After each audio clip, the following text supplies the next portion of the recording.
Okay, India mart आप bye करें 2723 पे। आशीष जी, इस ओपनिंग के बाद आपको इम्प्रेस क्या कर रहा है? और मतलब आपका जो प्रीफर्ड स्पेस है, कैपिटल गुड्स आज अच्छा मूव देता हुआ, रिलायंस एक बार फिर से स्ट्रॉन्ग मूव देता हुआ, ओएमसीज शार्प मूव देती हुई, एलएनटी डे हाई पर, क्या पिक करेंगे आप इस ओपनिंग की ट्रैजेक्टरी में? तो जैसे मैंने वीरेंद्र कहा कि मुझे हमने सीमेंस की पिछले बार भी चर्चा की थी और मुझे लगता है जिस तरह का एक डिसाइसिव मूव सीमेंस में आ रहा है और एबीबी में अब जिस तरह के अपग्रेड आपको देखने को नजर आ रहे हैं उसी तरह के अपग्रेड्स मुझे लगता है सीमेंस में भी आएंगे और ये स्टॉक इवेंचुअली 5500 रुपए की ट्रेजेक्टरी तक जाता हुआ in the short to medium term हमें नजर आता है। तो ये एक बहुत ही प्रेफर्ड बेट हमारी रहेगी।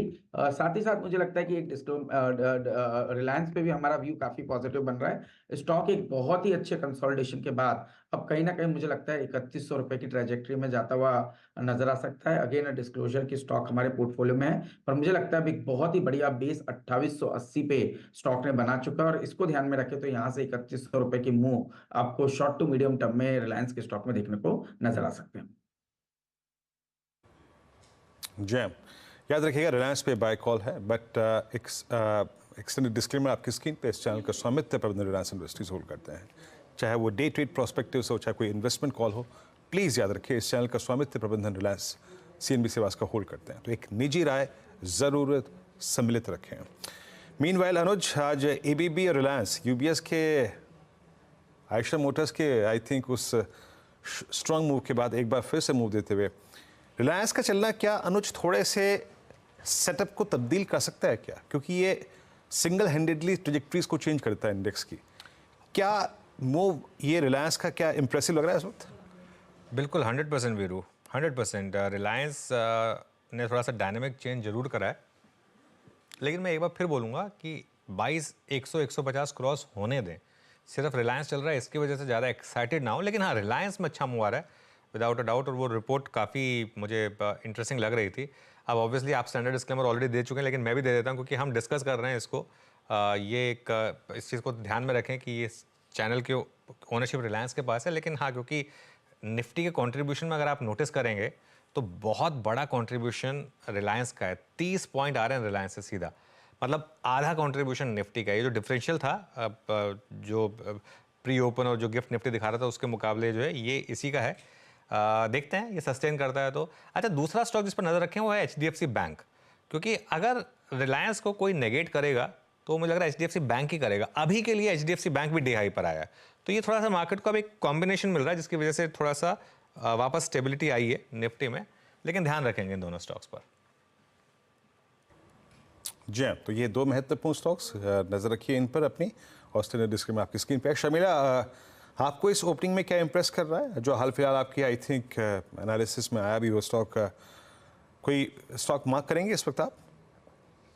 थोड़ी देर आप आप रिलायंस की बात कर रहे थे, तो नॉट टू साउंड रेपिटेटिव, लेकिन मुझे लगता है कि ये रिपोर्ट मैंने पढ़ी नहीं है, but I am really interested to read, क्योंकि मुझे लगता है कि what this report is suggesting है कि जो केपेक्स कंप्लीट हुआ है उसके पॉजिटिव्स की बात हो रही है। और आमतौर पे like if I recommend Reliance, वो ज्यादा इस बेसिस पर होता है कि जो नए बिजनेसेस है उस पर एक फोकस रहता है कि whether it is telecom, whether it is जो रिटेल बिजनेस है, तो इस तरह के बिजनेसेस पे कि यहाँ से ग्रोथ आएगी। लेकिन अगर ये सजेशन है कि जो बेस बिजनेस है, क्योंकि उसको ट्रैक करने का ना, वेरी फ्रैंकली इंडिया में तो कोई कंपैरेटिव प्लेयर है नहीं, तो आपको you have to pull global sort of details to evaluate that kind of thing. इसलिए मेरे हिसाब से ये रिपोर्ट पढ़ने में बहुत इंटरेस्टिंग होगी। और मेरे हिसाब से ओपनिंग में जिस तरह से रिलायंस और कैपिटल गुड स्पेस की बात हुई है, I think those are definitely the spaces and stocks to watch for. Okay, बिल्कुल। तो कैपिटल गुड्स पर ध्यान रखिए। अच्छा, कुछ और स्टॉक्स जहां पर अच्छे खासे मोमेंटम आ रहे हैं और आईआरएफसी लेकर आई। कल से शुरुआत हुई है थोड़े से रेलवे स्टॉक्स में बाइंग की, आईआरएफसी। अच्छा, एक और स्पेस जहां पर बड़ी करेक्शन आई थी और अब थोड़ी सी रिकवरी आ रही है, एनएचपीसी और एसजेवीएन। यहाँ पर आप नज़र रखिए थोड़ी सी, एनएचपीसी और एसजेवीएन दोनों। अच्छा, कल बीईएल हमारी बीटीएसटी ट्रेड्स में था, आई थिंक किसी ने लिया था उसको। वो स्टॉक भी अब अच्छे खासे मोमेंटम में है, करीब करीब 2% ऊपर इस समय। और एक बार एबीबी लेकर आइए जरा वापस, एबीबी देख लेते हैं इस समय कहाँ पर ट्रेड कर रहा है। एबीबी इंडिया आप करीब करीब 6% ऊपर, तो अच्छे मोमेंटम है यहाँ पर इस समय। GMR एयरपोर्ट एक और स्टॉक जो अच्छे मोमेंटम में है, BHEL में अच्छा मोमेंटम है, मारुति में अच्छा मोमेंटम है, इंडियन होटल्स में अच्छा मोमेंटम है, इन्फो एज में अच्छा मोमेंटम है। तो काफ़ी स्टॉक्स हैं जहाँ पर मोमेंटम इस समय आपको ठीक ठाक दिखाई देगा। एक बार जरा एक और स्टॉक रिविजिट करते हैं, जी एंटरटेनमेंट। एक बार जी का चार्ट लेकर आइए। आई थिंक जी बैन से बाहर आया आज, हाँ बैन से बाहर आया और अभी के लिए ये स्टॉक करीब करीब 2.5% ऊपर इस समय पर जी। प्रशांत जी, जी पर कोई ट्रेड बनता है अगले महीने के ऑप्शंस के हिसाब से, क्योंकि इसमें ऑप्शंस बहुत महंगे होते हैं।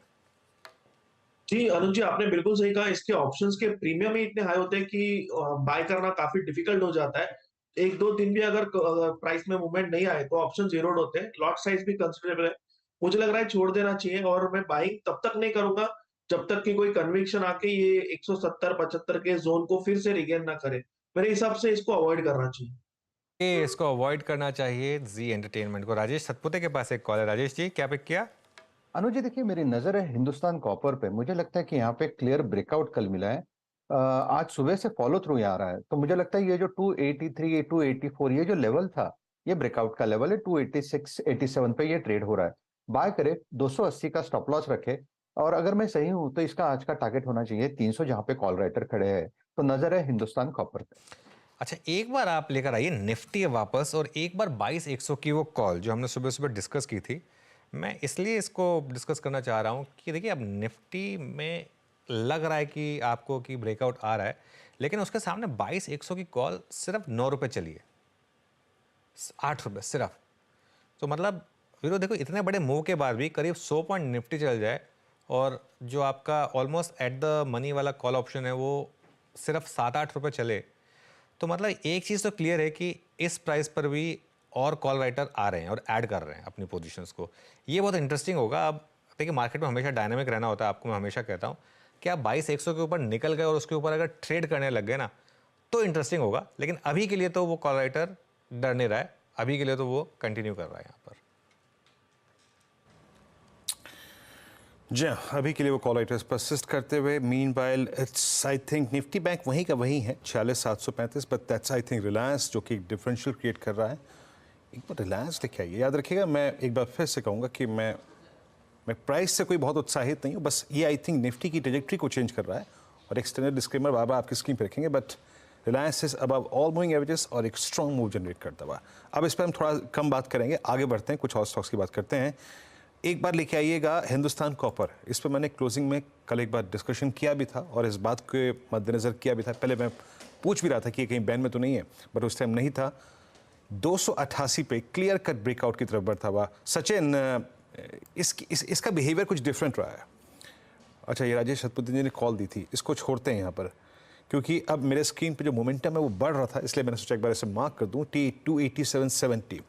फिर लेके आइए आप एक स्टॉक और जो कि अच्छा मोमेंटम क्रिएट कर रहा है, that's DLF above all moving averages. Sachin, आपका DLF पे व्यू 881 डे हाई पर।